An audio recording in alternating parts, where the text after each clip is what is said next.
Bueno, muy bien. Vamos por la segunda parte de esta segunda clase de la unidad 3 de arquitectura del conjunto de instrucciones.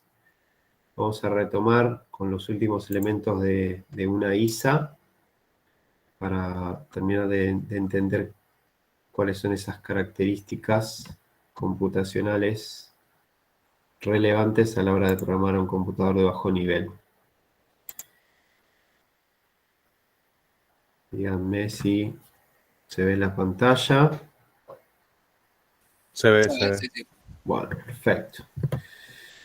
Bueno, vamos a ver ahora este tema de modos de direccionamiento que ya lo hemos mencionado la vez pasada y habíamos empezado a hablarlo cuando vimos Super Abacus. Modos de direccionamiento se refiere a la manera en que una computadora o un procesador, digamos, accede a los operandos de cada una de sus instrucciones, ¿no? Son las distintas maneras en las cuales las instrucciones de máquina pueden referenciar operandos, ¿no? Y esos operandos pueden ser operandos inmediatos, operandos en registros de uso general u operandos en memoria e incluso en una pila, ¿no?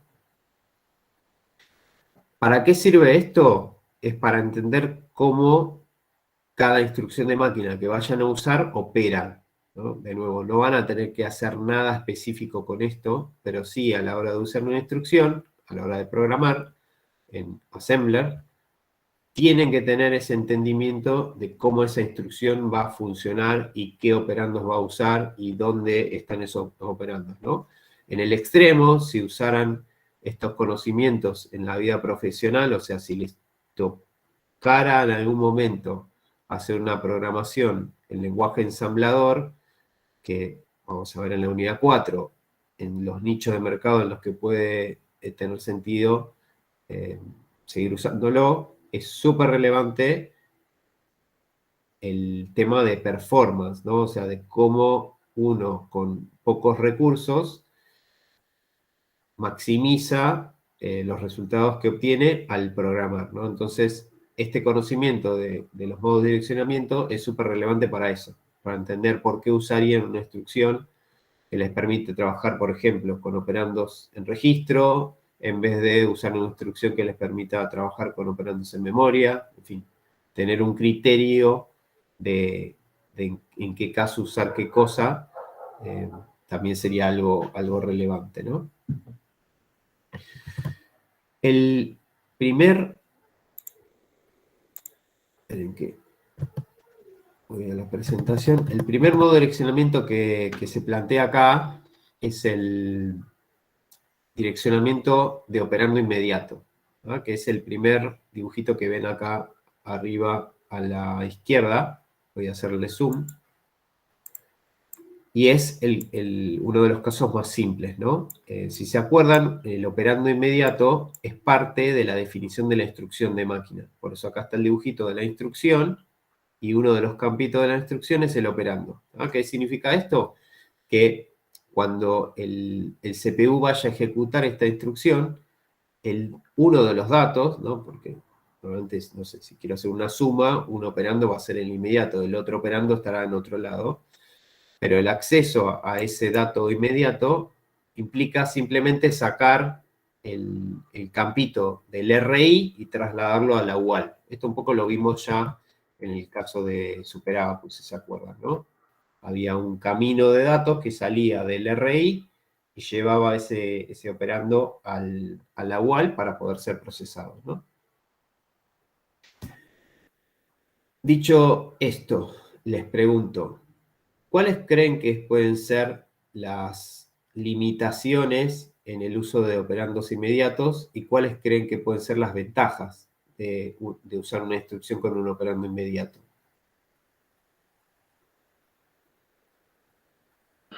La ventaja es que directamente cuando programás pones el dato que quieres poner, ¿no? Ujú. Más Bien. rápido, digamos. No tienes que ir al RDM y pasar al RM. Claro, exactamente. O sea, ahí, dale, Ignacio, perdón. No, no tiene más. Está bien, digamos, tiene que ver por un tema de acceso, tiempo de acceso a la información. Claramente, como el operando está dentro del registro y el registro es parte de la CPU, el acceso implica solamente ese camino de datos, ¿ok? Respecto a ir a buscar un operando en memoria, es radicalmente mejor, ¿no? Mucho más rápido. ¿Y qué creen que es alguna de las desventajas? O sea, ¿por Y qué por, no usaría siempre instrucciones de este estilo? Perdón, porque Guido. básicamente considero que una de las desventajas es que podría aplicar lo que es un proceso, o sea, podría agotar los procesos, usa mucho contenido de memoria directa, en este caso, por ejemplo, mucho contenido en la RAM, y podría agotar los procesos. En cambio, si pasás directamente por el DRM, tenés un camino más largo y le permitís al operador hacer las instrucciones de una forma que no le consuma tantos recursos. Podría ser de esa forma. A ver, es parte, la especificación del operando es parte de la instrucción, y la instrucción siempre va a estar en memoria, con lo cual la fase de búsqueda de la instrucción, no importa qué tipo de operando usás, siempre va a existir. Ahora, acordate que en la ejecución no vas más a la memoria, ni al RM, ni al RDM, ni a nada, porque el dato está en el campo operando. Por eso ahí no te seguí en lo que decías de la simplificación y el RM y demás. O sea, la instrucción al ejecutarse ya está en el RI. Y el dato sale del RI y viaja a la UAL por un caminito específico. No tenés ningún acceso a memoria ni nada por el estilo. Ah, entiendo. De todas maneras sería una, como dice, o sea, hay muy pocos datos que pueden ser procesados de esa forma. Ese sería un inconveniente. Bueno, va un poco por ahí. Ahí después voy con Daniel, que escribió otra desventaja. Y después voy con, no me acuerdo si fue Ignacio que levantó la mano. Ahí está. Respecto a esto de los pocos datos que se podrían usar, si se fijan, el operando inmediato es parte de la instrucción. Y como es parte de la instrucción, imagínense, por ejemplo, en una arquitectura ARM, ¿no? Que la instrucción siempre saben que mide 32 bits. ¿Cuál sería el operando inmediato más grande que podrían poner ahí adentro? ¿Podrían poner un operando de 32 bits? No, para un operando inmediato no, sería uno menos. Claro, ¿por qué no podría ser de 32 bits? Porque tendrían solamente eso, el operando. Y no es una instrucción eso, al menos tienen que tener un código de operación. Entonces, una limitación es que claro, ahí dice Daniel que debería tener al menos un espacio para el operando, para el código de operación, perdón. Entonces, una limitación es que yo no puedo usar cualquier operando, o sea, digo, cualquier tamaño de operando. No puedo usar un binario de punto fijo de 32 bits en una arquitectura de 32 bits como un inmediato. No me va a entrar, ¿no? Esa sería una desventaja. Profe, Sí. esto sería como en Abacus que, digamos, en operandos inmediatos puedo agarrar 3 números nomás, a diferencia de que agarró un contenido que tenga 4 dígitos. Exacto. En Abacus, el uso del inmediato, que lo restringíamos solo a la carga inmediata, tenía esa limitación justamente que decís vos. Eran 12 bits en general y los datos en una celda eran de 16, ¿no? Perdón, ahí Ignacio tenés la mano levantada. Pero igual yo iba a agregar lo mismo que el compañero ahí por el chat, que el compañero Daniel Alejandro, que decía que la gran desventaja es que uno no siempre, digamos, el mismo valor hardcodeado te va a servir. Así que, Claro, esa es la otra desventaja, lo que decía Daniel y lo que menciona Ignacio, ¿no? Que obviamente como es parte de la instrucción, ustedes escriben la instrucción una única vez, que es cuando programan. Después esa instrucción queda fija en su programa. Y esa instrucción, por ejemplo, no se le servirá para sumar un valor fijo, 2, no sé, le quieren sumar 2 a un registro. Ahora, si quisieran en vez de sumarle 2, sumarle 4 al registro, esa instrucción ya no les sirve más, porque solamente tiene el valor 2 prefijado en el código, ¿no? O sea, es poco versátil en ese sentido. ¿Cuándo podrías tener sentido esto? Bueno, cuando saben que específicamente tienen alguna suma o alguna adición o alguna instrucción, algún código en donde el valor siempre va a ser fijo, ¿no? O sea, no se quieren incrementar en 1 y no tienen una instrucción nativa que haga un incremento en 1, bueno, pueden usar una instrucción que sume el valor 1 fijo. Y les queda ahí, es una instrucción que si la arquitectura no es de formato fijo, normalmente ocupa poco lugar, no sé, en Intel les va a quedar una instrucción chiquitita y, bueno, es simple de programar porque escriben el valor y listo, y está autodocumentada con el valor fijo que ponen, ¿no? Pero bueno, tiene estas desventajas que mencionaron recién. Bien, vamos al siguiente. ¿Qué pasa con el acceso a memoria directa? Que es el que está acá a la derecha. El acceso a memoria directa está simbolizado por la instrucción que dice en un campito la letra A, que sería que ahí hay una dirección, y esa dirección apunta a un lugar de memoria donde está realmente el operando con el que quieren hacer la ejecución de la instrucción, ¿no? O sea, en la instrucción ponen una dirección, pero el valor con el que quieren operar está en la memoria. ¿Qué ventajas y desventajas le verían a esto? Al menos con respecto al anterior. Claro, creo que sería al revés, o sea que sería un poco lenta porque tendría que ir a la memoria. Sería una desventaja, y una ventaja puede ser de que pueda acceder a todo el contenido. Acá sí podría acceder a los 32 bits. Exacto, exacto. O sea, hay un acceso a memoria, con lo cual la instrucción, cuando tiene que ir a buscar el operando, va a tardar mucho más, muchísimo más, en comparación con la otra instrucción, pero me permite tener un operando del tamaño que quiera, ¿no? ¿Y qué otra limitación pueden tener o desventaja? Ahí mirando el campo address. El campo address podría tener el tamaño que yo quisiera. Imagínense de nuevo, no sé, en el caso de ARM. No, pasaría lo mismo. Es decir, que el tamaño total de la memoria estaría limitado al tamaño del operando.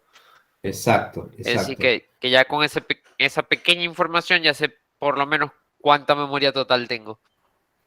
Claro, ahí la limitación que tienen en un acceso directo, u otra de las limitaciones, es que como la dirección del operando es parte de la instrucción, y en arquitecturas de tamaño de instrucción fija no pueden tener la memoria completa, ¿no? Imagínense, ARM de 32 bits, es una máquina que direcciona 32 bits en la teoría, no podrían poner una dirección de 32 bits porque no les alcanzaría el tamaño, ¿no? Entonces, el espacio de direcciones que pueden usar es acotado, ¿no? Y si quieren, hay otra desventaja también, que es que esa instrucción les queda con una dirección absoluta, ¿no? O sea, codifican la instrucción y ahí mismo ya tienen que saber cuál es la dirección de memoria específica a la cual referenciar. Ya sea ustedes o eventualmente alguien más que los ayude, que después lo vamos a ver en la unidad 4, a especificar qué dirección va a quedar ahí. Bueno, eso queda fijo, digamos, no lo pueden cambiar, ¿no? O sea, siempre va a referenciar a la misma dirección de memoria esa instrucción. Bien, vamos al tercer caso, que se llama memoria indirecta. Es este que está acá abajo a la izquierda. ¿Ok? Memoria indirecta. Fíjense, en este caso, este tipo de instrucciones tienen un operando que es una dirección, como antes. ¿Ok? Pero esa dirección apunta a un lugar de memoria que a su vez tiene otra dirección que es la que realmente apunta al operando. Ven acá la flechita que sale del campo del campo de la instrucción a un área de memoria. Ese área de memoria tiene otro punterito al operando. ¿Por qué creen que tiene sentido que exista algo así? ¿Qué ventaja trae respecto al anterior y qué desventaja ven? Porque, a ver, supongo que es bastante versátil con el tipo de información que maneja. Si bien va a ser mucho más lenta, porque tiene que Ujú. buscar la dirección de lo que está, tiene que buscar la dirección que está contenida en la celda que estoy referenciando, pero el tipo de datos que puedo manejar es mucho más variado. Pueden ser de tamaños más grandes. No sé, me Eh, recuerda bastante a lo que hacíamos con las listas enlazadas. O sea, permite sí, ese tipo de estructura, aunque es un poco más lento. sí, en realidad el tamaño del operando en sí eh, es igual que en la anterior, ¿no? O sea, porque estás referenciando un área de memoria. Eh, Quizás acá la diferencia, José, es que como podés acceder a un área de memoria que tiene la dirección del operando, lo que ganas ahí es que podés referenciar a cualquier área de memoria, ¿no? O sea, en la instrucción tenés una dirección chiquita, como antes, pero como apuntás a un área de memoria que tiene a su vez una dirección, eso te abre el juego a que desde ese campo pueda referenciar a cualquier parte de la memoria, ¿no? Esa, si quieren, es la gran ventaja. Ahí Juan Pablo había levantado la mano. Sí, también quería agregar que capaz podría ser una ventaja esto de que en la instrucción te quedaría fija la dirección a ese lugar, pero esa dirección podría llegar a cambiar, digamos. Exacto, porque vos podés pisar el Claro, contenido de ese área de memoria y cambiar en realidad la dirección real que apunta al operando, ¿no? exacto. Fíjate que, exacto. Bueno, esa es la versatilidad que te da. Y ahí Guido dice, bueno, ¿ves? Lo que mencionás ahí, Guido, de operandos de mayor tamaño. En realidad, el operando en sí no te agrega este modo una ventaja competitiva con el anterior. En el anterior también podías tener operandos del tamaño que quisieras. No sé si se ve, ¿no? O sea, lo ven en el dibujito, ¿no? Si quieren. El campito operando, en que salgo del zoom. Eh, el campito operando, que es este que está, perdón, este que está acá, podría tener el tamaño que quisieran igual que acá. O sea, eso acá y acá no varía.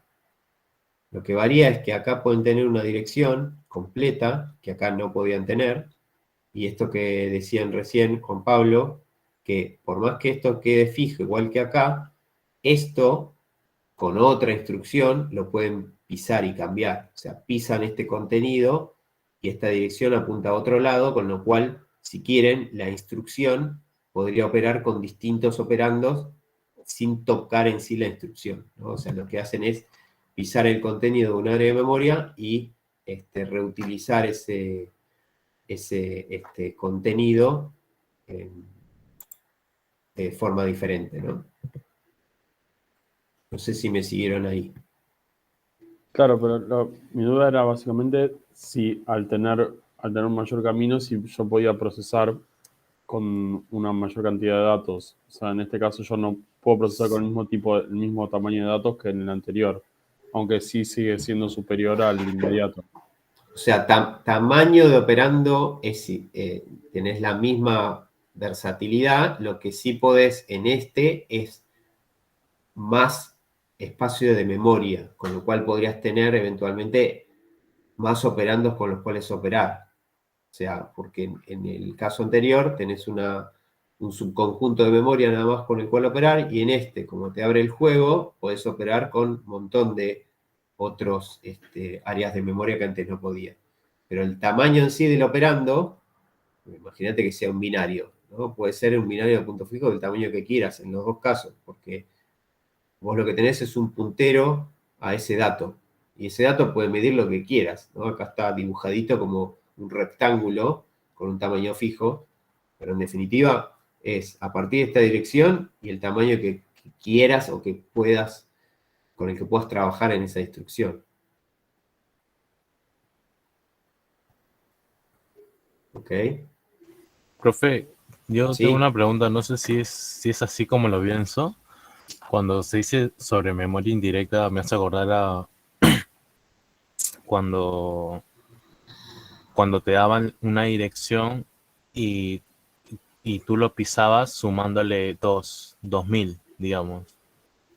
Y al momento de pasarlo al momento de, o sea, tú tenías en el acumulador la dirección, le sumabas 2000 y lo pasabas a la siguiente línea, que estoy en 304, lo pasó a la 305 y se pisaba eso. Sí, en realidad ahí lo que hacías era pisar el código, o sea, es Claro. como que pisás la instrucción en sí. Acá no estaríamos haciendo eso, sino que cuando hablamos de pisar el valor del campito de dirección, que sería, esperen que me fui del puntero, que sería este campito que está acá, lo que estás pisando es un área de memoria, ¿ok? No es la instrucción, ¿no? Lo que haces en Abacus es pisar la instrucción en sí. Acá lo que podrías hacer con otras líneas de tu programa es pisar esto. Entonces, si acá, por ejemplo, dice, no sé, la dirección 400, que apunta al dato, después le puedes decir, no, que diga 401. Entonces, en realidad operás con otro operando. Y ahora que diga 407, y operás con otro, y así. Y la instrucción es la misma, sigue igual, no la tocaste nunca. Eso es lo que te abre esta forma de operar, ¿no? Que igual queda claro que es muy ineficiente desde el punto de vista del acceso porque tenés un acceso a memoria y dos accesos a memoria, ¿no? Es súper, súper, súper lenta comparado con el resto.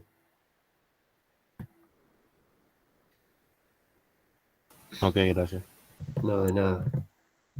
Bien, vamos con el otro acceso que sería por registro, que sería este que está acá. Ahora le hago el zoom. En este caso, en la instrucción tenemos un campito que tiene un número o una codificación que me dice cuál es el registro de la máquina que tiene el operando. ¿Ven? Y acá lo que tenemos son los registros de la máquina que están dentro del CPU, o sea, la instrucción que está en el RI y estos registros están dentro del mismo chip, ¿no? Que sería el chip del CPU.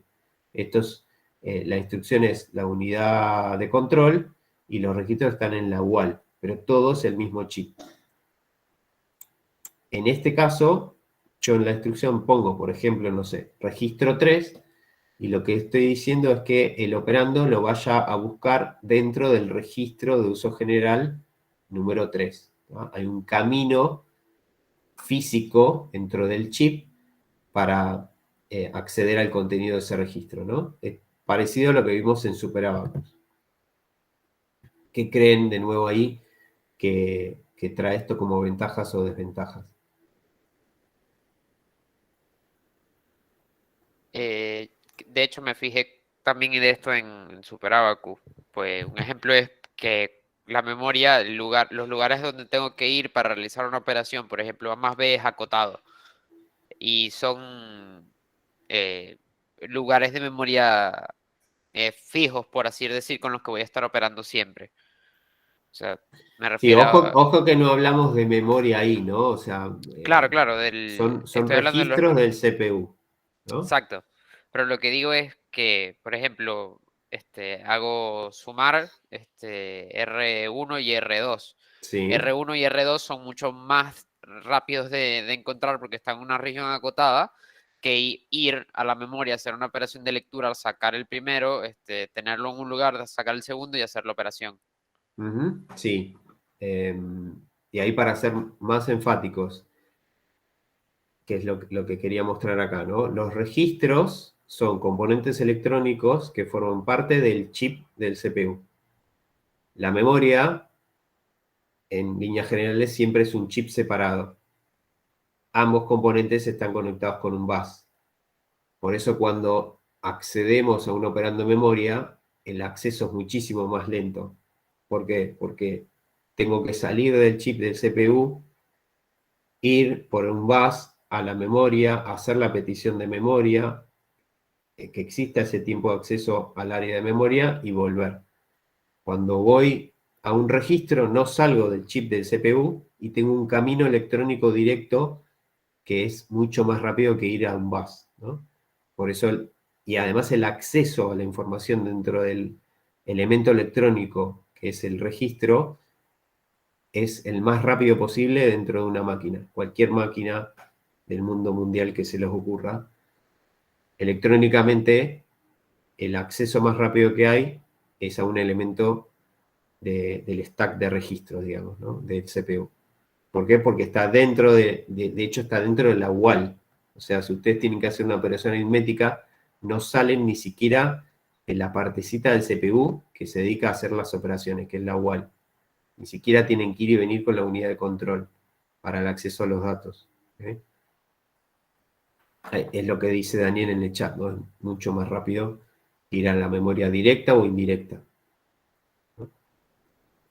Eso como ventaja. Como desventaja, un poco ahí José hablaba de la limitación. ¿Cuál es la limitación acá?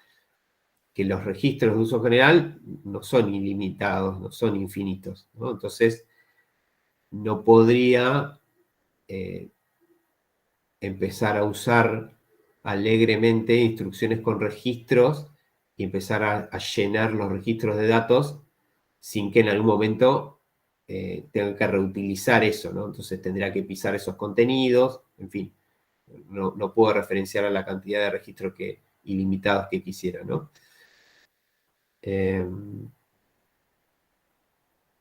Bueno, sí, claramente Daniel dice que hay que cargarle algo al registro, ¿no? Sí, claramente. Hay una operación que normalmente va a implicar sacar un dato de memoria y subirlo a un registro y después volver a dejarlo en memoria, ¿no? O sea, esto de load store es inevitable, ¿no?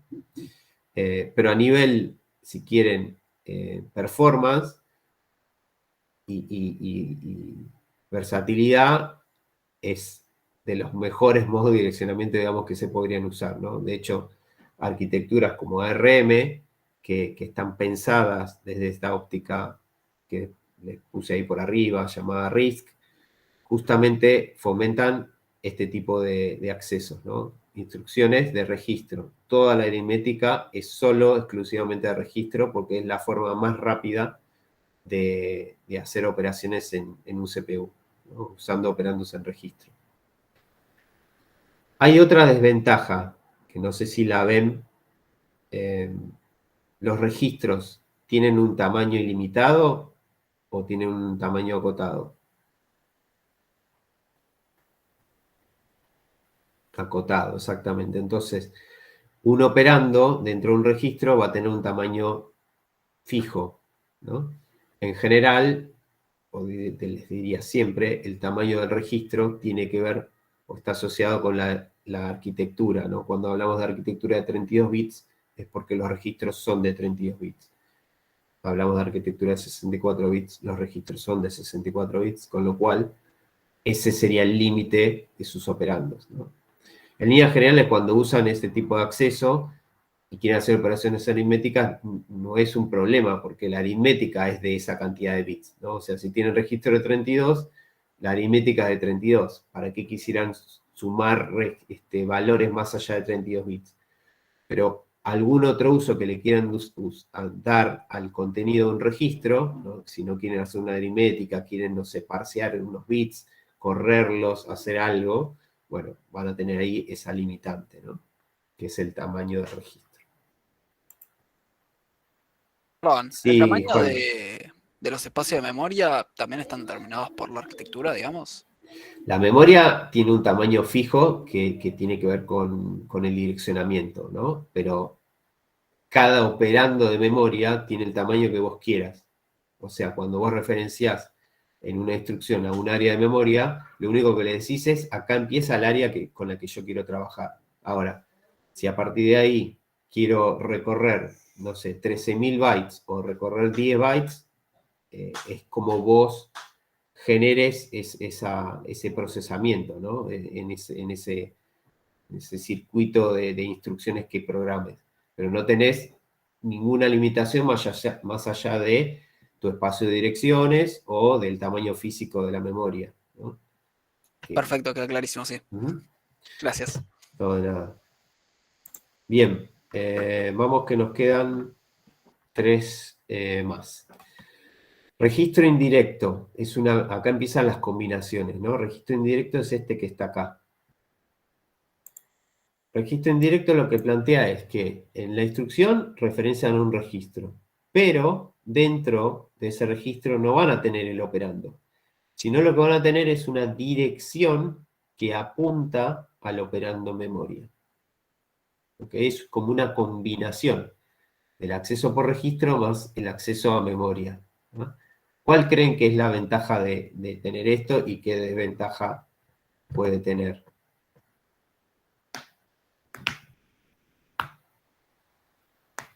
Bueno, la última vez. Direcciones que apunten a distintos operandos.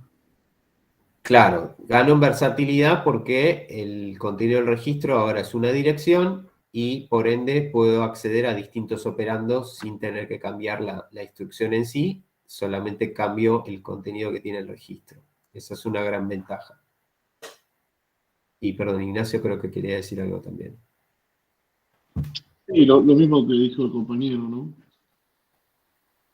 Bien, y de hecho así no tendrían la limitante del tamaño del operando, ¿no? Porque como apuntan a un área de memoria, bueno, a partir de ahí lo que quieran usar de ese área de memoria lo pueden usar. ¿Y cuál creen que es la desventaja de esto?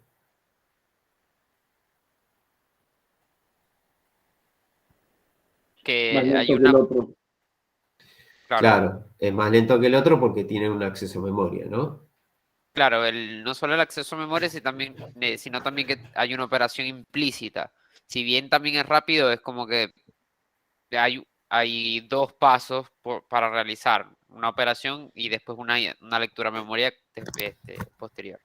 Sí, o sea, si quieren, el camino de datos de la ejecución de esta instrucción es más complejo que el anterior porque tengo doble acceso y además tengo el tiempo de acceso o lo que sería la latencia de acceder al dato en la memoria, ¿no? Que lo hace más lento. Bien. El siguiente se denomina por desplazamiento, que es este que está acá. Y acá hay distintas formas. Dentro de lo que se llama modo de direccionamiento por desplazamiento, hay distintos sabores, por así decirlo.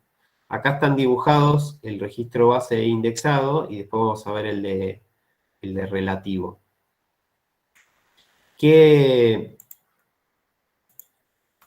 implica un acceso a memoria por desplazamiento? Esto lo vimos en SuperAbacus. El modo de direccionamiento por desplazamiento lo que les permite es hacer un cálculo de dirección para tener más versatilidad a la hora de recorrer estructuras más complejas como puede ser un vector o una matriz. En la instrucción tienen 2 elementos que van a formar parte de lo que se llama la dirección efectiva de memoria donde está realmente el operando, ¿no? Entonces, en la instrucción tienen, como en este ejemplo, un registro y un offset o área de memoria, ¿no? O sea, un valor de memoria. Y lo que hace la instrucción es sumar el contenido de ese registro más el contenido del área de memoria, y esa suma es la dirección efectiva del operando, ¿no? O sea, es la dirección en donde van a encontrar el operando con el cual la instrucción va a operar.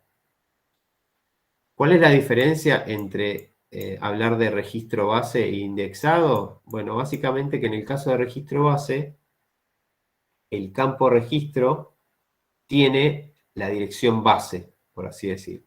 Y el campo A tiene como un desplazamiento o un offset, ¿no? O sea, la dirección base más ese offset se suman. Eso es en el caso de registro base. Y en el caso de indexado es al revés. En el campo A está la dirección base y en el registro hay un offset. Pero en definitiva, el cálculo es el mismo y el funcionamiento, si quieren, es igual.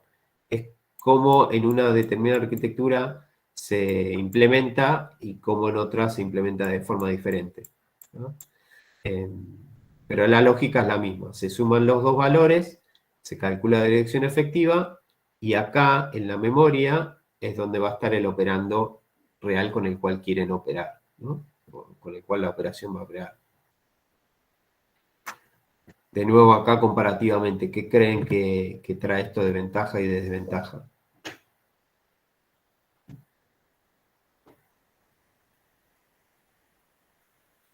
Bueno, la ventaja es porque estaría muy bueno para recorrer cosas como vectores o listas, ¿no? Le vas sumando la Ujú. memoria y, y la desventaja es que nada, en otro tipo de estructuras sería un poco difícil de usar, porque estar calculando en la memoria, eso depende del caso.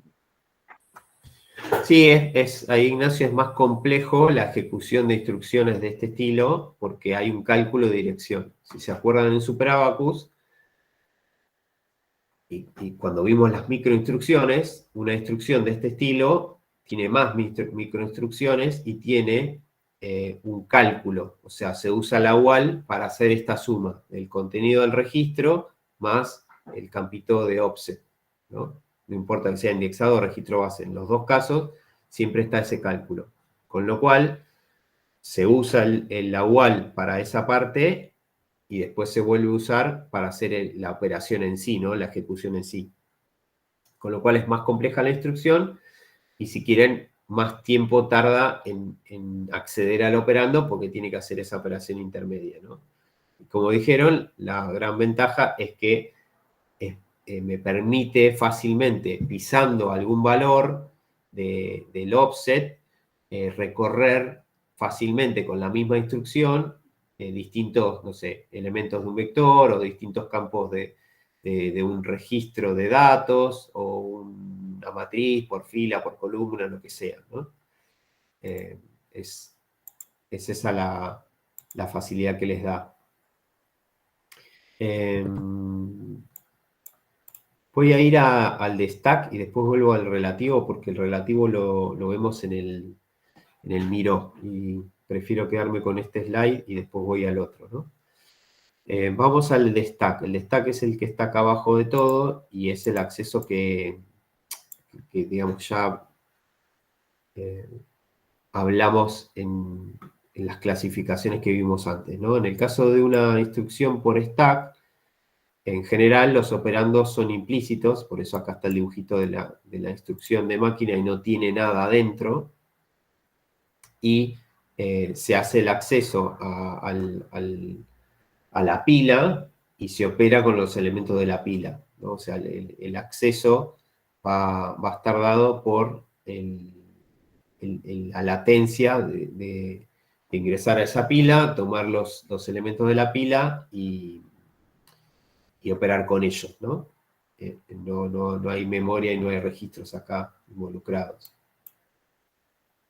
Es un caso muy particular, ¿no? O sea, hay instrucciones específicas que operan de esta manera en las arquitecturas que tengan implementado una pila, ¿no? Como por ejemplo Intel, ¿no? El resto de todos estos modos de direccionamiento están digamos, más ampliamente distribuidos en todo el resto del conjunto de instrucciones, ¿no? Este caso es muy específico para, no sé, 4, 5, 10 instrucciones que permitan operar con la pila. Bien, voy a mostrarles el registro, el desplazamiento por program counter o relativo.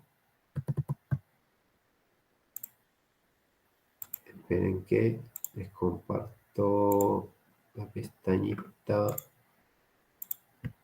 donde tengo el Miro. Díganme si lo ven. Se ve, profe. Bueno, ¿cómo funciona el acceso relativo o por program counter? Imagínense que esto que está acá es la instrucción de máquina, ¿no? La primera que está acá. Esta, ¿ok? Vamos a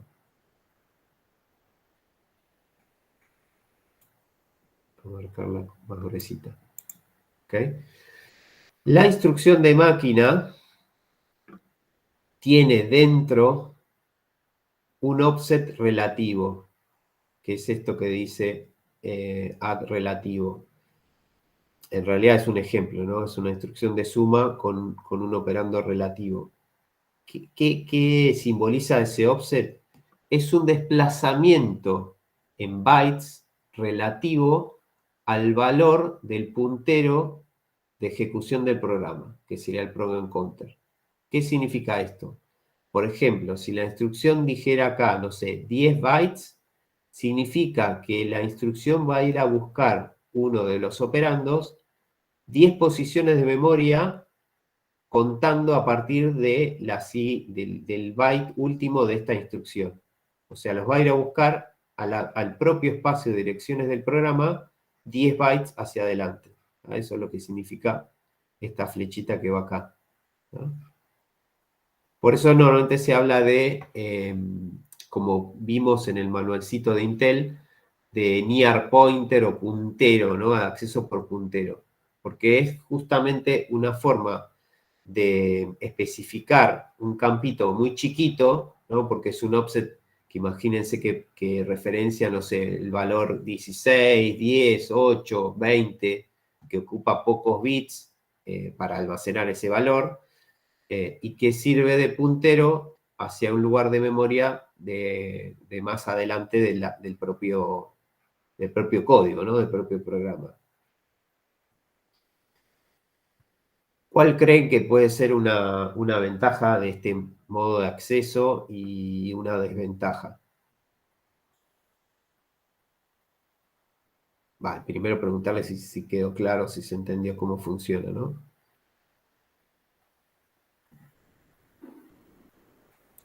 Sí, creo que se entendió. No, no se entendió, profe. ¿Lo puede repetir, por favor? Sí. En la instrucción, o sea, esto es una instrucción de máquina.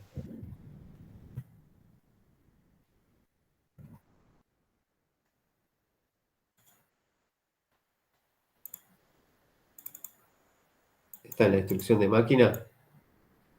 En la instrucción hay un campito que tiene un desplazamiento, un offset relativo. ¿Qué es ese offset relativo? Es un número. Por ejemplo, dice 16. ¿Qué significa ese 16? Que cuando esta instrucción se ejecuta, uno de los operandos, o el único operando, dependerá de qué tipo de instrucción use este modo de direccionamiento, está ubicado, el operando en sí, está ubicado en una posición de memoria que está 16 bytes, por ejemplo, más allá del contador del programa. Es decir, el valor de dirección de memoria que sería la referencia de la próxima instrucción que se va a ejecutar, ¿no? O sea, esta es la instrucción de máquina actual, esta sería la instrucción siguiente, ¿no? Instrucción más 1, instrucción más 2, cada una tendrá un tamaño determinado, y lo que apunta a esto es a una posición de memoria unos X bytes más allá. Y ahí es donde está el operando. ¿Ok? O sea que Ok, gracias. se desplaza, por ejemplo, 16 bytes, como dijo, 16 bytes para encontrar el operando, ¿no? Exacto, exacto. ¿Qué creen que tengo ahí de ventaja y de desventaja? Desventaja es que si es que no es el lugar donde yo quiero poner, puedo pisar otra cosa. Bien, exacto. Lo que dice Reginaldo es riesgoso si no se tiene mucha precisión el usar este modo de direccionamiento, porque si por alguna causa, no sé, por ejemplo, yo mismo como programador modifico mi código y, por ejemplo, agrego una instrucción de máquina nueva acá y me olvido que estaba este offset relativo, el lugar donde yo creía que iba a estar el dato, ahora va a haber otra cosa, porque yo agregué cosas en el medio, ¿no? Entonces, hay un alto riesgo de que ese offset relativo cambie y que yo haga lío, ¿ok? Esa es una desventaja. ¿Y qué ventaja creen que tengo al usar este tipo de acceso? Y que dentro de todo te permitiría una velocidad mucho mayor que, por ejemplo, lo que es memoria únicamente, al tener un puntero que hace referencia. Y también directamente podrías manejar mayor versatilidad de datos. Sí, más que nada ahí es que al acceder a un área de memoria cercana no necesito un espacio en la instrucción tan grande, porque con pocos bits ya puedo referenciar a mi operando, ¿no? Lo que les decía, si yo tengo un puntero que no va más allá de 16 bits, con 4 bits lo puedo referenciar, ¿no? Si pongo 4 unos, podría decir que es un offset de 16. Si bien 4 unos es el valor 15, un offset de 0 no tendría sentido. Podría decir que los 4 bits en 1 me referencian un desplazamiento de 16 bytes, ¿no? Entonces, solo con 4 bits, que es muy poquito en una instrucción, podría apuntar a mi operando, ¿ok? Esa sería la gran ventaja. ¿Dónde normalmente van a ver este tipo de accesos? En instrucciones de bifurcación. En bifurcación, lo que se llama bifurcación cercana. ¿Por qué? Porque me permite desplazarme a otra parte de mi programa que está cerquita y no tengo que poner una dirección completa, sino con una dirección cortita ya puedo ir y seguir mi programa en otra parte, ¿no? O sea, tomo alguna decisión, bifurco y voy a otro lado, ¿no? Ese es el uso común de este tipo de instrucciones. ¿Ok? Ok. O sea, la parte de PC Program Counter es como en Abacus el 7, 8, 9, ¿no? No, el program counter hace referencia a partir de cuándo se cuentan esos bytes de relativo. Claro, me equivoqué. O sea, claro, o bueno, en la parte del medio sería como que el código y cuando se salte depende si es mayor a 0, menor a 0 o igual a 0, ¿no? Hablando de Abacus. Ese era lo que vos decís, Reginaldo, de Abacus, era la condición de evaluación de una comparación con bifurcación. Acá habrá que ver en la arquitectura que esté esta instrucción, qué otra instrucción te sirve para hacer esa comparación. O sea, normalmente si hablamos de que esta es una instrucción de bifurcación, bueno, en algún momento tendrás que comparar algo que vamos a ver que es mucho más versátil que comparar contra un acumulador, y después esta instrucción, si es de bifurcación, bueno, te va a servir para irte a algún lado al otro, depende del resultado de esa comparación. ¿Ok? Pero este program counter solo está referido acá porque a partir de esta dirección de memoria es que contás los bytes, ¿no? Si acá dice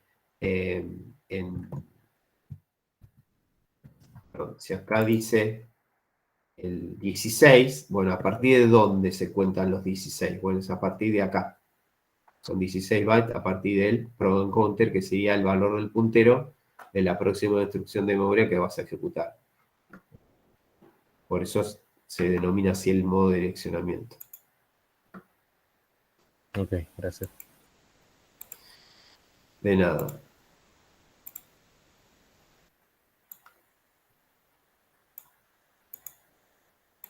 Bien, vuelvo a la presentación. Ahí barrimos entonces todos estos modos de direccionamiento, que son los que van a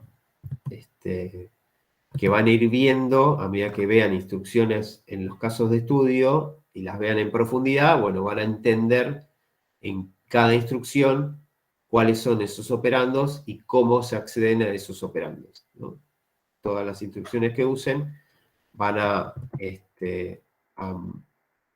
anclar el acceso a los operandos en alguno de estos tipos, ¿no? Puede haber más y más complejos. Por ejemplo, la parte de desplazamiento en Intel es mucho más compleja que esta. Pueden indexar con mayor complejidad, pero bueno, estos son como los más generales, o los modos de direccionamiento más comúnmente disponibles, ¿no? Bien, vamos a avanzar un poco más, que quiero al final mostrarles algunos casos reales para que hagamos como un raconto de todo lo que vimos. Vamos al tema de memoria, ¿no? que es uno de los últimos que nos quedan por ver dentro de la ISA. Cuando hablemos de memoria, lo que nos sirve desde el punto de vista del programador de bajo nivel, y por eso está dentro de los atributos de la ISA, es básicamente hablar de estos 4 conceptos. Uno es de cómo esa determinada máquina direcciona la memoria. ¿Qué significa esto? Como referencia a cada celda de la memoria. ¿Se acuerdan que en Abacus cada celda de memoria ocupa 16 bits? ¿No? Bueno, y dijimos que en la inmensa mayoría de las computadoras reales, la memoria se direcciona al byte. ¿Qué significa esto? Que cada celda, o sea, como la memoria está dividida en partecitas, cada una de esas partecitas, cada celda, mide un byte, ¿no? Y cada celda tiene su propia dirección única, ¿no? Estará la celda 1, la celda 2, la celda 3, la celda 4FE, la celda 4FF, y así, ¿ok? Ese dato de cómo está dividida la memoria, cómo se direcciona, es decir, cómo se accede, es relevante cuando ustedes programen, ¿ok? El otro dato relevante es el concepto de word size, ¿no? El concepto de palabra está asociado a cuál es el tamaño de bytes de la aritmética de esa máquina, ¿no? Entonces, si hablamos de una máquina que tiene un tamaño de palabra de 16 bits, quiere decir que su aritmética es de 16 bits. Y los datos que viajan por el bus de datos son de 16 bits. Si hablamos de una arquitectura, de una máquina que tiene un tamaño de palabra de 64 bits, quiere decir que opera con aritmética de 64 bits. Cada dato que viaja por ahí adentro mide 64 bits, ¿no? Como vimos, hay casos, como en el Intel, que el concepto de palabra quedó anclado en una arquitectura que no es la más actual, ¿no? En el caso de Intel, voy a poner acá en el chat, el concepto de Word quedó igualado a 16 bits. ¿Ok? Entonces, en la última arquitectura de Intel, que es la de 64 bits, hablamos de un quad word. Estoy poniendo en el chat. ¿Okay? Una cuádruple palabra es de 64 bits. Entonces, por ejemplo, en un procesador de la línea Core, no sé, cualquiera, i5, i7, el que sea, de 64 bits, que siga con la arquitectura Intel 64, cuando hablen de un operando de 64 bits, van a hablar un operando de cuádruple palabra, ¿no? ¿Quedó ahí capturado el concepto de palabra? Es relevante porque después ustedes a la hora de programar van a usar el concepto de palabra para reservar memoria, por ejemplo. Creo que no me quedó claro un poco. O sea, la palabra Word tendría un tamaño de 16 bits, ¿no? En Intel sí, Mm, es propia de cada arquitectura. En Intel es de 16 bits.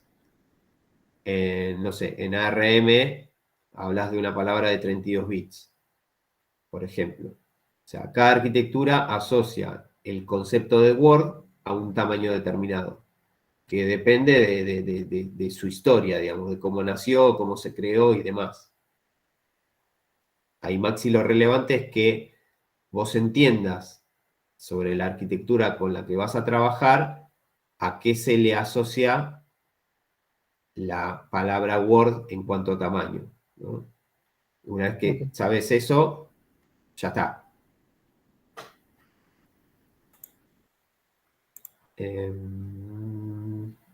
Esperen, porque acá. Eso lo vimos bien claro en el... Voy a ir un cachito al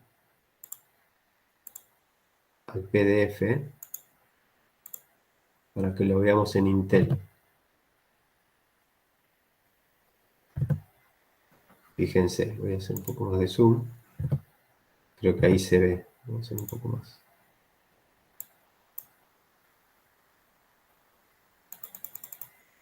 En Intel ven que la palabrita Word, ven ahí, la asocia a 16 bits.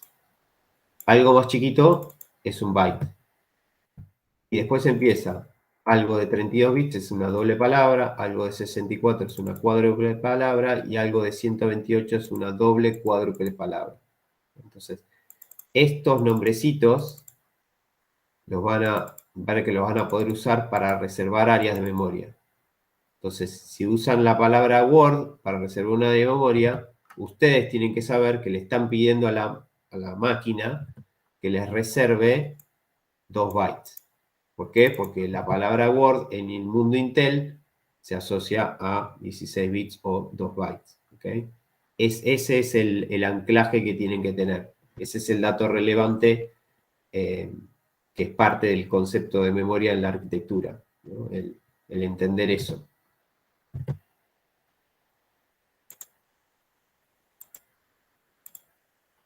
Vuelvo a la PPT.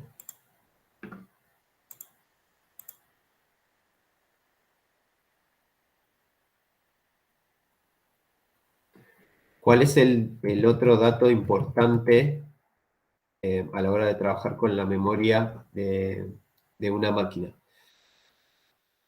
Tienen que saber cómo la máquina almacena los binarios de punto fijo con signo. Específicamente ese tipo de dato. Y hay dos formas de almacenar un binario de punto fijo con signo. Esas dos formas coloquialmente se entienden como Big o Little Endian. ¿Qué significa esto de Big o Little Endian?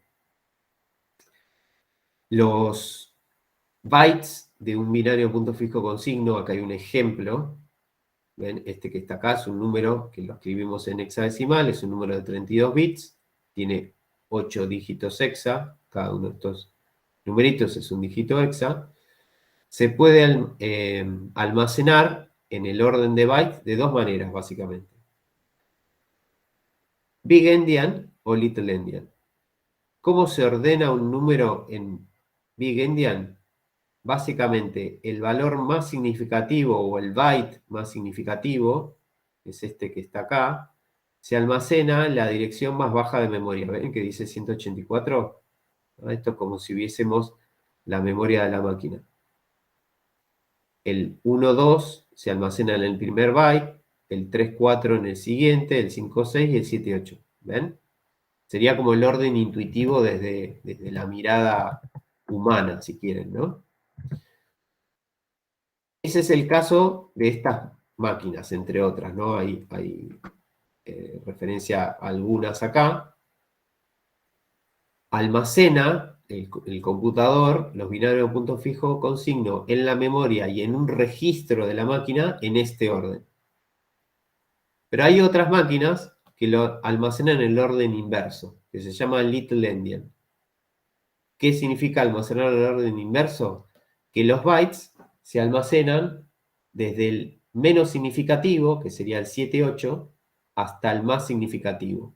O sea, el menos significativo se almacena en la dirección más baja de memoria y se van completando el resto de los bytes en las siguientes posiciones de memoria. ¿Lo ven? ¿Ven que el orden es inverso? Siempre hablando de byte, no de cada bit individual, sino byte por byte. Ese es el caso, por ejemplo, de Intel. Intel almacena los bytes en Little Endian.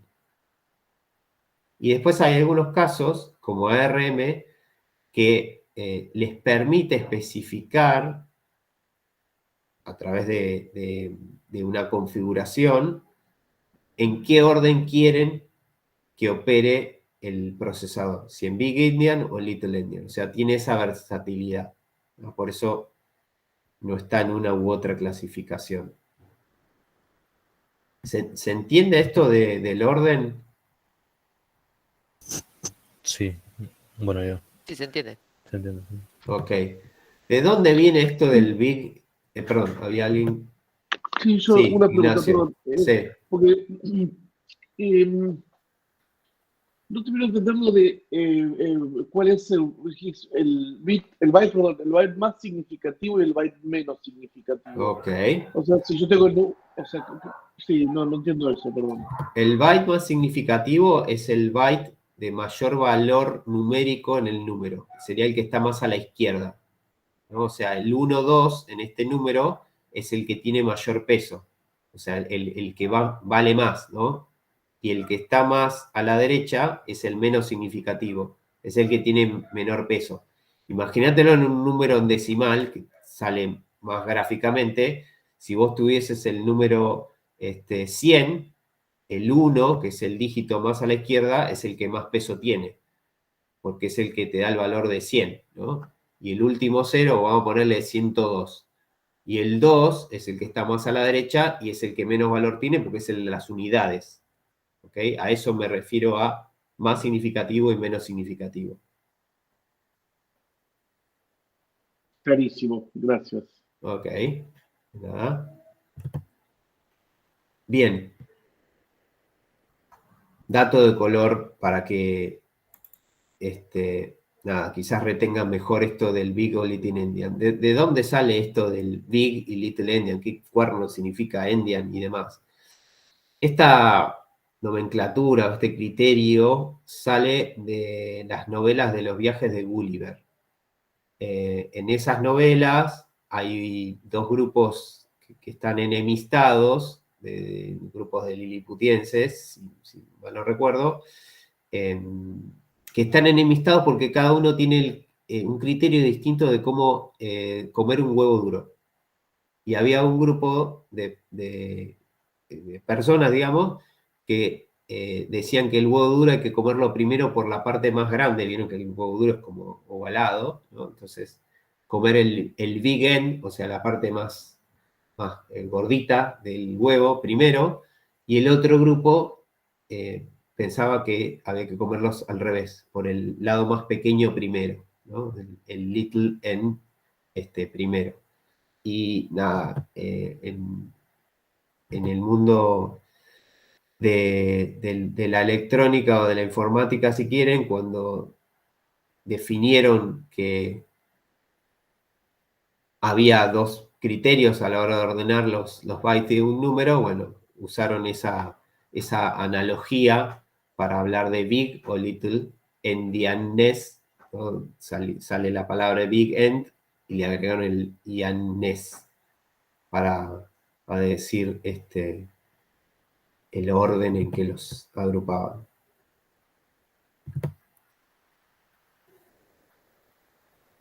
Bien, hasta acá, ¿alguna duda?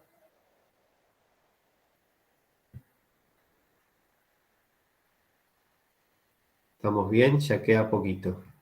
Ok. Estamos bien.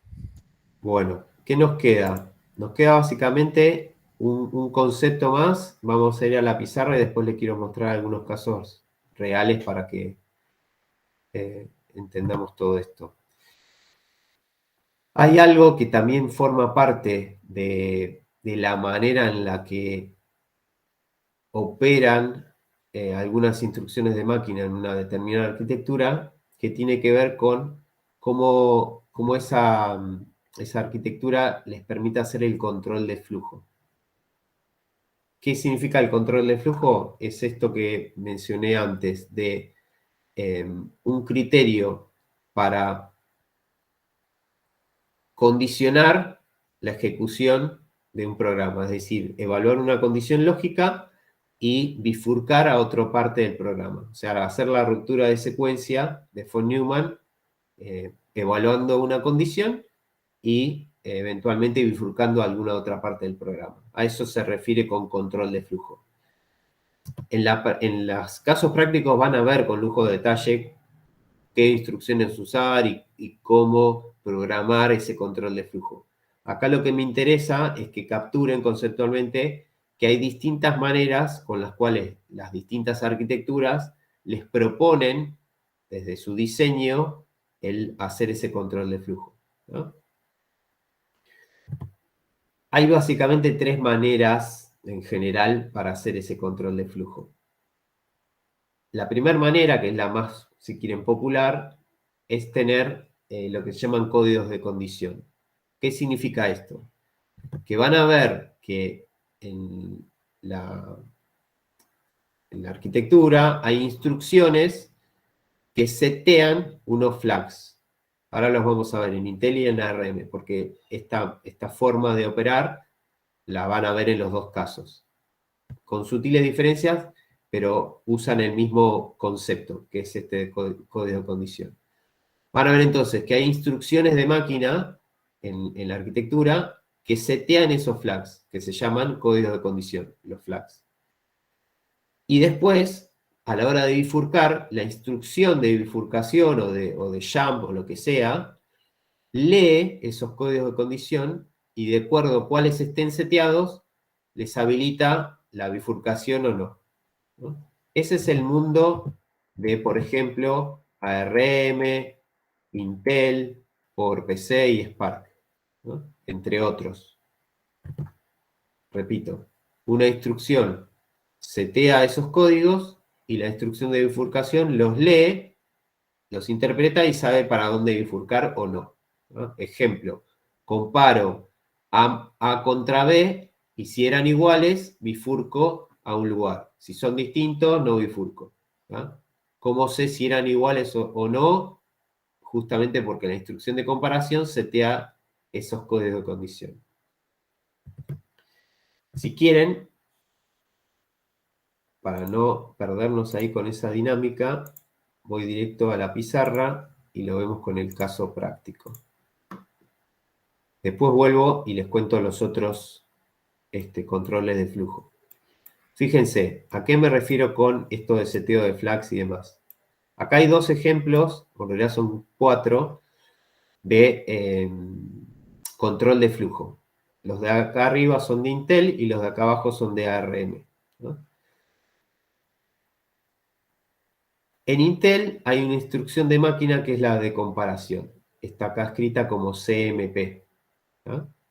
Esa instrucción de comparación setea unos flags que son bits de control que la instrucción siguiente, que es la jump, J viene de jump, los va a evaluar, ¿no? Entonces, ¿qué significa esto?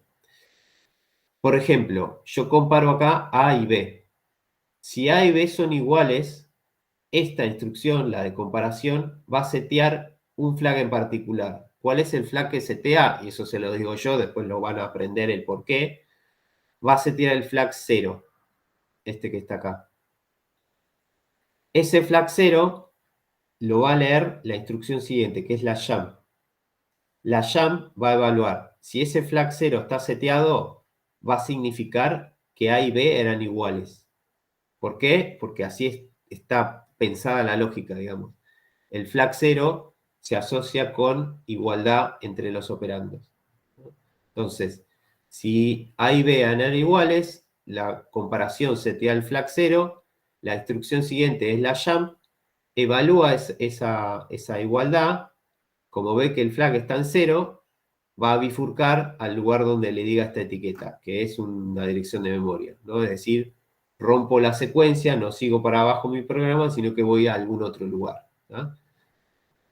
Esta E que figura acá justamente es la que me dice que yo quiero yo quiero ejecutar la bifurcación por igualdad.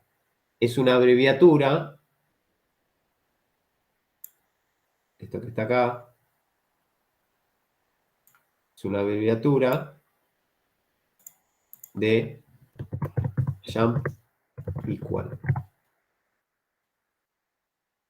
¿Ok? JE es una abreviatura de jump equal. O si quieren, para escribirlo completo, jump on equal. Es decir, bifurca si los operandos eran iguales. ¿Cómo sabe esta instrucción que los operandos eran iguales? Porque lee este flag. ¿Dónde está este flag? Bueno, verán después en cada arquitectura dónde se setea. En general están dentro de alguna palabra de memoria del proceso o dentro de algún registro de flags que maneje la máquina. ¿Okay? Lo mismo podrían hacer con otras instrucciones que setean flags.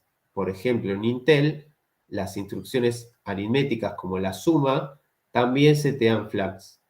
Ejemplo, si ustedes suman A y B y la operación aritmética dio overflow, es decir, se superó la capacidad de almacenamiento del formato, supónganse que estos dos A y B son binarios con signo y el resultado de la suma se fue más allá del tamaño del binario, pueden evaluar una condición de overflow. Este JO es la abreviatura para indicar que quieren hacer un jump con overflow. O sea, bifurco si el resultado de esta suma dio overflow. ¿Cuál es el flag que setea la instrucción add para que después se pueda leer? Este flagcito que está acá, que es el flag de overflow. Como ven, hay distintos flags. Acá hay 1, 2, 3, 4, 5, 6 flags en Intel para que las instrucciones lo puedan setear y otras instrucciones lo puedan leer. ¿Ok? ¿Me van siguiendo ahí? ¿Cómo viene Sí. la mano esta? Sí, perfecto. Bien, genial. En ARM pasa algo muy similar. En ARM tienen de hecho una instrucción que es igual, ¿ven? CMP. En este ejemplo estoy comparando el contenido de dos registros, R1 y R2, y acá también la instrucción de comparación setea flags. Ahora, ARM identifica estos 4 flags: negativo, 0, overflow y carry. La lógica acá es la misma. Si los dos registros tienen el mismo contenido, es decir, son iguales, la comparación setea este flag, que se llama igual que el otro, el flag 0. Y lo que hago abajo es una bifurcación. En el caso de ARM, la jerga de la instrucción de máquina es branch. Vieron que en el otro era jump.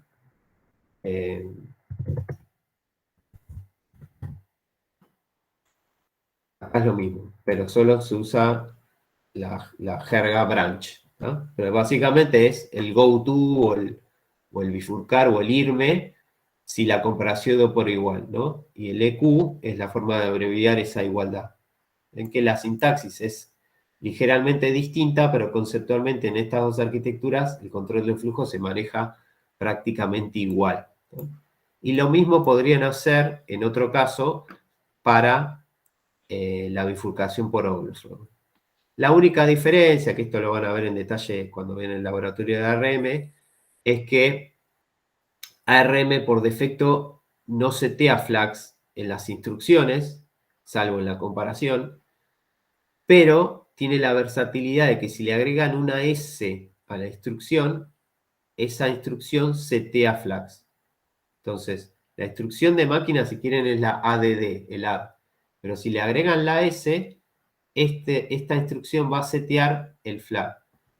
Y el flag que podría setear, si la suma de R2 más R3 dio overflow, sería el flag de overflow. ¿Ven? Y este flag de overflow se lee con esta abreviatura. ¿Ah? Esto sería un branch con overflow. ¿Okay? La misma lógica que antes. Ignacio, dime. O sea, si no se pone la S cuando se hace el add en ARM, no se te da flag, o sea, los flags ni se mueven, por decirlo de alguna manera. Exacto. Tal cual. Lo que tiene es que, por otro lado, le puedes agregar S a prácticamente cualquier instrucción. Entonces, en Intel solo algunas lo hacen y no podés jugar con eso. En ARM podés jugar con el seteo de flags. Nada, igual tranquilo que todo esto lo van a ver con lujo de detalle en cada caso práctico, ¿no? Acá es un entendimiento general. Tomás dice, no me quedó claro a qué refiere etiqueta al lado del jump on equal o el jump equal. La etiqueta lo que referencia es a que acá vas a poner un nombrecito que te abstrae de escribir una dirección de memoria. En definitiva, las instrucciones estas bifurcan algún área de memoria. Pero en vez de escribir, no sé, bifurcar la dirección 4F8A, ponés un nombre. Bifurca A eran iguales. Y eran iguales, en algún lugar de tu programa va a continuar tu ejecución, ¿no? A eso me refiero con etiqueta. Vamos a ver en la clase del lenguaje ensamblador, que es una etiqueta y demás, ¿no? Acá es necesario empezar a introducir algunos conceptos.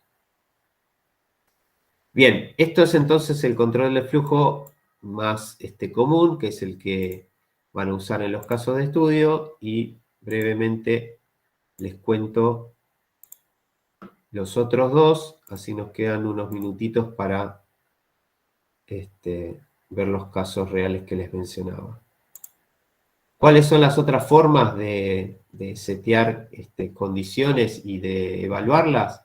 Bueno, básicamente hay algunas arquitecturas que tienen un registro de condición, es decir, un registro de la máquina está dedicado a almacenar la condición de comparación. En vez de tener flags, que serían estos bits, tienen un registro de la máquina, ¿no? Pero después la lógica es similar, es una instrucción setea el contenido de ese registro y otra instrucción lee el contenido de ese registro. Todo es autónomo, no es que ustedes tienen que hacer algo, sino que la instrucción de máquina setea el contenido del registro y la otra instrucción los lee, ¿no? Lo que tienen que saber es cómo opera esa determinada arquitectura para saber cómo funciona ese control de flujo, ¿no? Simplemente eso. Y el tercer caso, que es específico de arquitecturas como la VAX, es una instrucción de máquina que tiene las dos cosas juntas. O sea, hace la comparación y la bifurcación en la misma instrucción de máquina, ¿no? Si quieren, es parecido a lo que hacían en Abacus, que tenían una instrucción que comparaba, por ejemplo, si la acumuladora era 0 y bifurcaba si esa condición se cumplía, ¿no?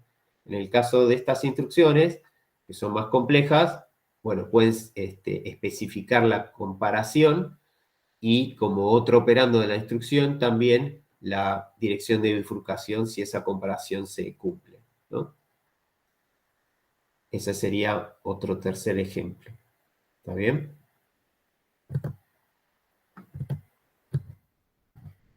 Bien. A nivel de conceptos de arquitectura, estos eran todos. Y lo que les dije que quería mostrarles era cómo, digamos, podemos identificar desde casos reales de la vida cotidiana qué caminito conceptual puedo hacer para entender qué cosas hay detrás de los objetos que nos rodean, ¿no? Digo, anclo elementos que ustedes pueden tener a su alrededor con los conceptos de arquitectura que vimos en estas dos clases, ¿no? Para que vean que no son fumadas ni cosas abstractas, sino que son cosas concretas y tangibles. Yo acá traje algunos ejemplos que obviamente con el paso de los cuatrimestres van quedando más en desuso. Igual me apunté a algún caso más nuevo para también traérselos, como para jugar un poco, ¿no? Entonces, fíjense, ¿qué quise expresar acá? El iPhone 11, que todos conocen que es un iPhone y la versión 11 ya tiene unos años, es un smartphone, ¿no? Y ese smartphone sabemos que tiene una computadora adentro, ¿no? Un smartphone es una computadora en sí misma. Ahora bien, si yo quiero saber qué hay dentro de ese smartphone, o sea, qué equipa a ese smartphone, ese iPhone 11, bueno, el amigo Google nos puede dar todas las respuestas. Entonces, con un par de búsquedas muy simples, yo lo que fui haciendo es el caminito para entender qué hay dentro de un iPhone 11. Entonces, googleando iPhone 11, especificaciones o preguntas por el estilo, caí en que ese iPhone 11 tiene adentro un chip que es más complejo que un CPU, nada, porque la dinámica de construcción de este tipo de dispositivos proponen estas cosas. Ese chip, Apple lo identificó con un nombre de fantasía, que es el A13, ¿no? Que es lo que dice acá la pizarrita, ¿no? El A13 es lo que se llama un System on a Chip. ¿Qué significa esto? Que es un chip que tiene no solo el CPU, sino que tiene el GPU también, o sea, el procesador gráfico, y a veces también la propia memoria, todo incluido, en un mismo único gran chip, ¿no? Nada, dato anecdótico. Lo que me interesaba saber era qué cuernos hay adentro de una A13, ¿no? Bueno, indagando un poco más, el A13 sigue una arquitectura ARM. ¿Y dentro de ARM qué arquitectura? Bueno, la arquitectura B8A. ¿Ah? Entonces, ¿qué quiero decir con todo esto? Que si eventualmente uno tuviese que hacer algún ejercicio de programación en Assembler sobre un iPhone 11, sabría que el iPhone 11 tiene un chip que es el A13, cuyo conjunto de instrucciones o ISA es ARM versión 8. Y como vimos, tenemos o podemos descargar el manual oficial de ARM versión 8 y entender cuál es el conjunto de instrucciones, cuál es el tipo de datos, cuáles son los modos de direccionamiento, etcétera, etcétera, etcétera, que entiende ese chip que está dentro del iPhone 11, ¿no? Entonces, mi idea con esto es hacerles ese caminito y anclar la vida misma real con lo que vimos en estas unidades. Lo mismo podemos hacer con otros dispositivos.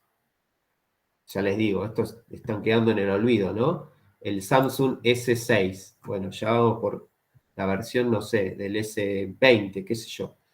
Pero bueno, acá es lo mismo. El S6 tiene dentro un chip, o lo que se llama un chipset, que sería un conjunto de chips, cuyo nombre de fantasía Samsung lo mencionó como Exynos.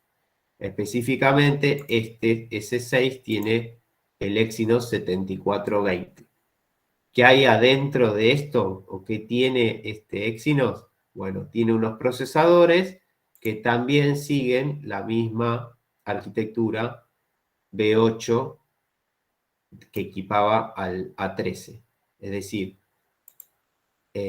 a nivel arquitectura de computador, en forma genérica, si quieren, y simplificada, ambos, el iPhone 11 y el Samsung S6, tienen la misma definición. Es decir, los dos siguen una arquitectura ARM versión 8 en ambos casos, ¿no? Otro dato de color, el smartwatch de Apple, uno de los primeros, está equipado con un CPU que Apple le llamó Apple S1. Acá fui directamente a Wikipedia. El Apple S1 es algo similar a un System on a Chip. Apple le llama System in Package, que es básicamente empaquetar un montón de funciones dentro de un único gran chip. Y ese gran chip tiene, por definición de arquitectura, ARM versión 7A. Es decir, es una arquitectura más viejita que las de estos dos dispositivos. ¿Ok?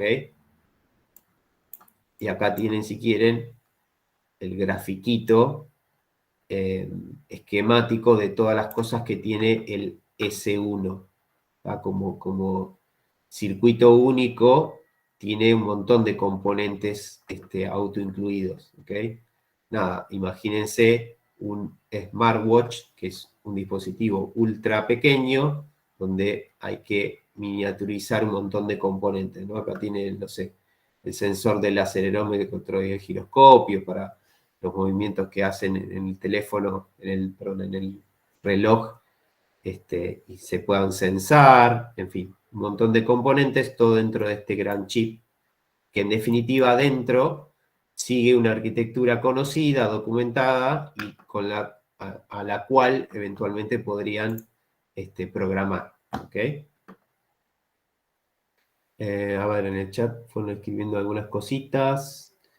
Ahora que menciona el iPhone, ¿qué arquitectura usan los Macs? Sí, hoy por hoy, Tomás, Mac, digo hoy por hoy, hace unos años viró a las arquitecturas Intel x86 de 64 bits, exactamente. ¿Ah?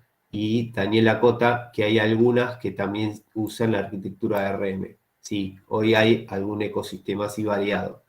En algún momento, Apple con sus Macs iba por otras arquitecturas no Intel compatibles, viró al mundo del x86 y está experimentando en algunos casos con procesadores ARM, ¿no? Que hasta ahora estaban muy orientados a dispositivos más pequeños, dispositivos embebidos, pero hay algunos casos comerciales con ARM también, exactamente. Ahí siguen acotando ahí Daniel, el M1 para la MacBook. Bien, siguen intercambiando ese tipo de cosas, ¿no? Bueno, si ustedes googlean, bueno, ahí Guido está tirando ya data con links.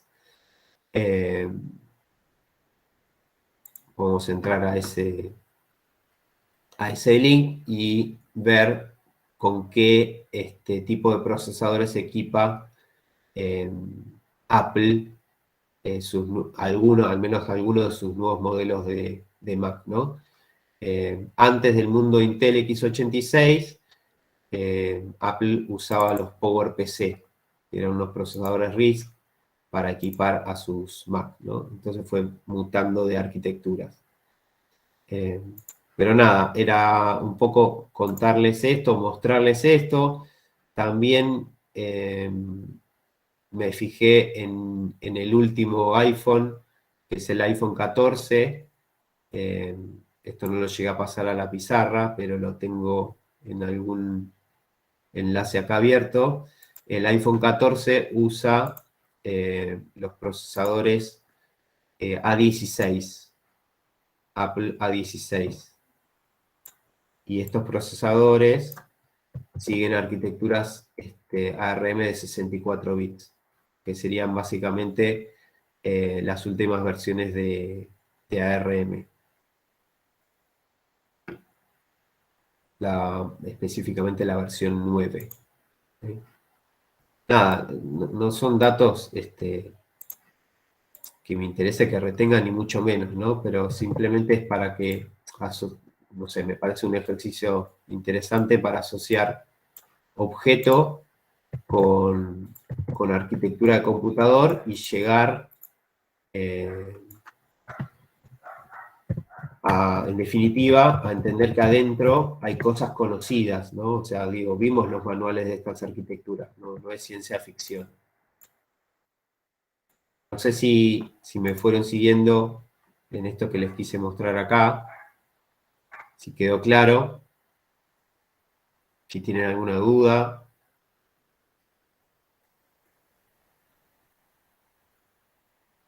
Bien, ahí Daniel dice que le quedó claro. Se entendió.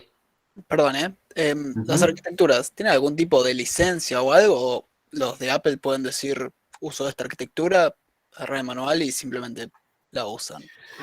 Lo que normalmente ocurre es que hay acuerdos comerciales, no desde el uso, sino desde toda la cadena de valor. A ver, las arquitecturas son propietarias. O sea, Intel es dueño de las arquitecturas de Intel.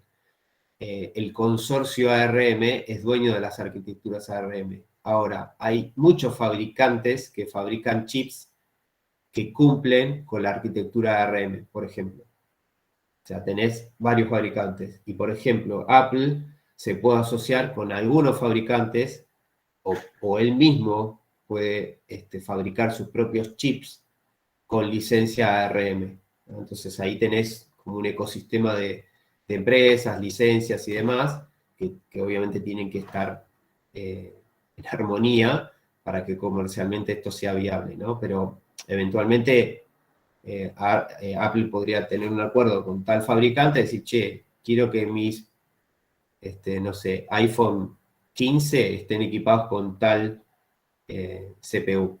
Y se asocia con ese fabricante y arma obviamente toda la complejidad de su arquitectura completa del iPhone, ¿no? Más allá de este chip que es un componente de todo lo que tiene adentro del iPhone, y lo equipa con eso y listo. No hay mucha más ciencia. Entiendo. Bien. ¿Alguna otra duda, consulta, observación?